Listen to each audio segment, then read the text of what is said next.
Assalamualaikum warahmatullahi wabarakatuh. Sebelumnya saya ucapkan terima kasih kepada kawan-kawan yang udah mampir di channel saya ini. Kali ini saya mau berbagi pengalaman. Nih, di depan saya ini adalah pohon matoa. Sudah tengok, ini pohon matoa. Tapi kalau kita tengok sekali lalu mungkin gak kayak pohon kopi kan. Nah, tapi ini pohon matoa. Jadi untuk keunggulan pohon matoa ini, nah kita bahas dulu keunggulannya. Keunggulan pohon matoa ini daunnya lebar-lebar, jadi daunnya rindang. Jadi ini sangat cocok ini dijadikan untuk tanaman peneduh, entah di depan rumah, entah di belakang rumah kan, entah di taman. Kemudian keunggulannya yang lain, rasa buahnya itu bermacam-macam. Bermacam-macam maksud saya itu bukan buah yang satu ini beda pula rasanya, buah yang satunya lagi beda pula rasanya. Bukan begitu kan kawan. Dalam satu buahnya itu, misalnya kita kupas itu kan, nah, udah jumpa dagingnya, daging buahnya. Jadi nanti sewaktu kita makan, kita kunyah, itu terasa tuh di lidah tuh kadang kayak rasa rambutan, kadang kayak rasa lengkeng, kadang-kadang kayak beraroma durian atau rasa-rasa yang lainnya lah. Nah, jadi inilah keunggulan dari tanaman ini sendiri. Tapi nah, ini ada tapinya kawan-kawan. Tapi jika pekarangan rumah kawan-kawan sempit atau tidak lapang, saya sarankan jangan tanam tanaman ini kawan-kawan. Tanaman ini tanaman matoa ini cocoknya ditanam di pekarangan yang luas. Misalnya kita punya pekarangan rumah yang luas, baik di depan rumahnya tanahnya luas, di belakang rumah luas, ataupun tanam leni di taman. Karena tanaman buah ini pun tak membahayakan jika nanti buahnya jatuh. Beda dengan durian kan. Nah, kalau durian nanti ditanam di taman, nah nanti jatuh buahnya, menimpa orang pula nanti yang bermain di taman itu. Jadi saya sarankan jangan tanam tanaman ini di pekarangan rumah yang sempit. Karena tanaman ini lebih genjah dia, istilahnya dari segi pertumbuhan, bukan buah ya. Kan ada pula tuki kita yang mengatakan tanaman ini genjah. Kan biasanya yang disebut genjah itu kan buah dia kan cepat berbuah. Kali ini genjahnya ada di segi pertumbuhan. Nah, bisa kan kalian lihat tuh. Nah, ini matoa juga. Nah, itu matoa juga. Itu. Ini tanaman yang saya lihat ini, yang saya bicarakan ini bukan tanaman matoa saya. Ini adalah tanaman matoa tetangga. Tapi dia menanam matoa ini bukan di depan atau di belakang atau di samping rumah dia. Nah, dia sengaja menyediakan sekaping tanah untuk sekedar bertanam buah. Nah, jadi banyak yang dia tanam di sini.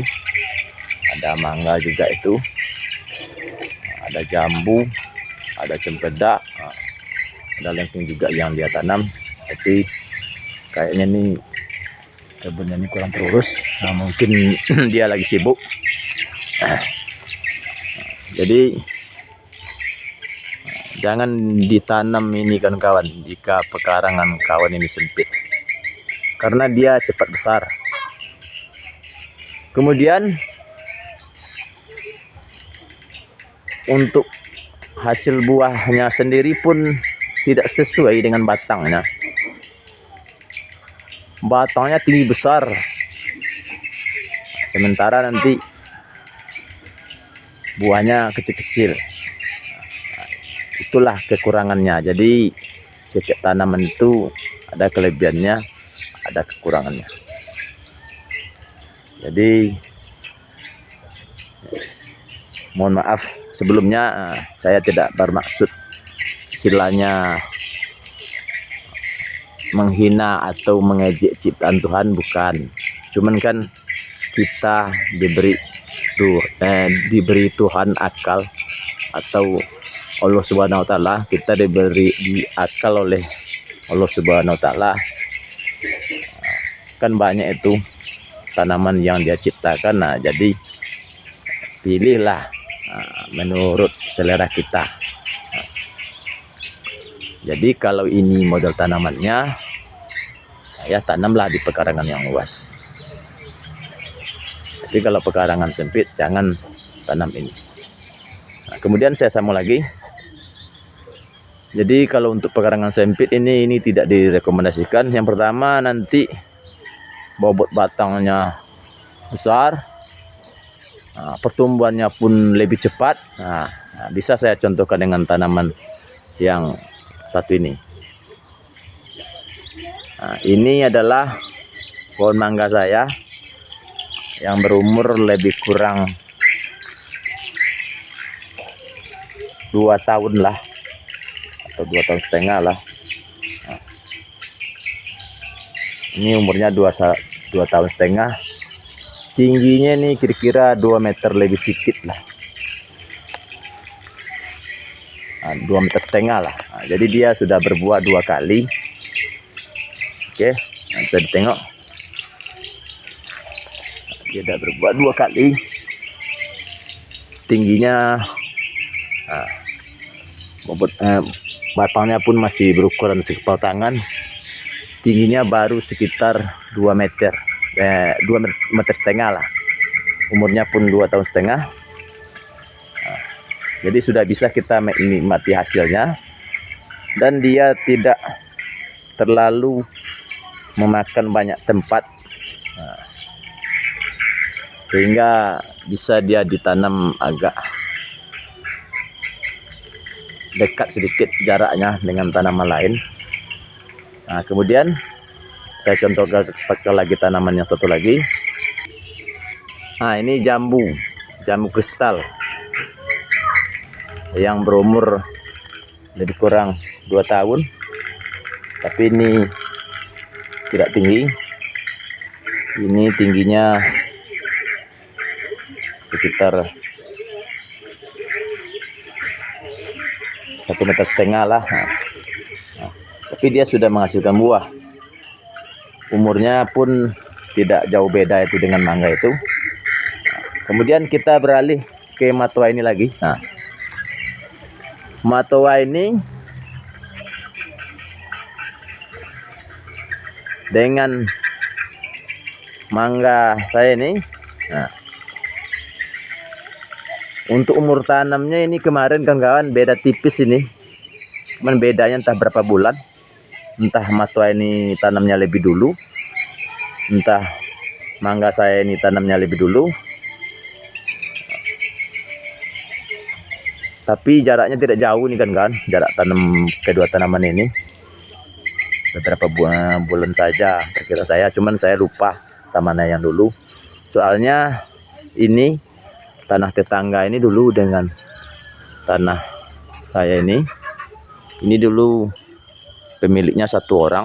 Jadi tuan tanah itu mengkaplingkan tanah tersebut. Nah, jadi kami, maksud saya, jadi saya dan tetangga ini sama-sama membeli. Nah, jadi kami sama-sama mulai menanam. Nah, jadi itulah saya bilang jaraknya tidak terlalu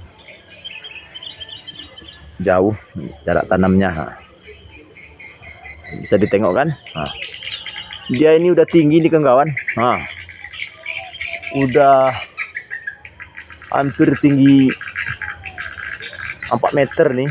Nah, soalnya tingginya 4 meter, dahannya udah melebar ke samping itu sekitar 2,5 meter ke kiri, 2,5 meter ke kanan. Sementara kita belum bisa menikmati hasilnya. Nah, ini baru berumur 2 tahun lebih nih. Jika nanti berumur dia 4 tahun, 5 tahun, nah kayak mana lah ini. Nah, jadi mohon maaf dulu. Nah, jadi nanti kawan-kawan ini jangan salah kaprah atau salah mengerti nanti ulasan saya ini. Jika pekarangan kawan-kawan luas, nah silahkanlah tanam ini. Nah, saran saya. Tapi jika pekarangan sempitnya kan, nah, saya sarankan jangan tanam tanaman ini. Emang sih untuk keunggulan tanaman ini dia lebih cocok untuk dijadikan pohon pelindung. Yang pertama lebih rimbun. Yang kedua dia istilahnya multifungsi. Bisa dijadikan pohon pelindung lantaran daunnya rimbun, dan bisa juga dijadikan sebagai tanaman buah, tanaman rumahan, karena rasanya enak. Rasa buahnya itu bermacam-macam rasanya setelah sampai di lidah. Dan andai pun buah ini jatuh nanti tidak membahayakan. Misalnya jika kita bikinlah bangku dari kayu di bawah kan kita duduk kan, nah, jika buahnya jatuh tak membahayakan. Nah, tapi saya sarankan jangan tanam ini jika pekarangan kawan-kawan itu sempit. Tapi kalau misalnya kurang yakin dengan ulasan saya ini, nah, silahkan aja dicoba. Tapi sebagai referensinya sebelum menanam ini di pekarangan yang sempit. Jadi itulah kawan-kawan. Nah, jika video ini bermanfaat, silakan like dan share. Dan sekali lagi saya menyimpulkan, nah, jadi saya sebenarnya tidak ada masalah dengan tanaman ini. Misalnya saya tidak bermaksud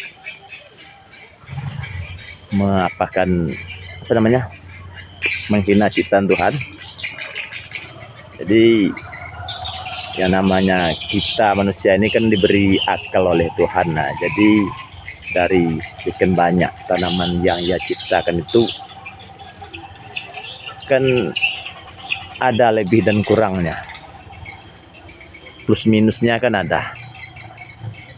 Jadi misalnya tanaman A kelebihannya ini, tanaman B kelebihannya ini, kekurangannya A. Yang A misalnya ada lagi, ya ini ada lagi yang pokoknya bla bla bla bla. Nah, jadi oke kawan-kawan, jadi cocoknya matoa ini ditanam di taman atau di lahan, atau di pekarangan rumah yang luas. Jadi saya sarankan jangan tanam tanaman ini di pekarangan yang sempit, karena dia lebih cepat besar. Nah, bisa ditengok. Nah, saya ulang lagi, nah, itu mangga baru berusia 2,5 tahun, tingginya baru 2,5 meter. Nah, ini usianya hampir sama, 2,5 tahun juga. Tingginya lebih dari 4 meter. Dahannya pun udah menjulai, ya istilahnya membentang kiri kanan, 2,5 meter ke sini, 2,5 meter ke sana. Jadi dia sudah makan tempat 5 meter. dalam umur 2,5 tahun. Oke kawan-kawan, tanpa berlama-lama saya akhiri obrolan saya ini. Jika ada bermanfaat, silakan bagikan ke kawan-kawan. Terima kasih atas perhatian, mohon maaf atas segala kekurangan. Assalamualaikum warahmatullahi wabarakatuh.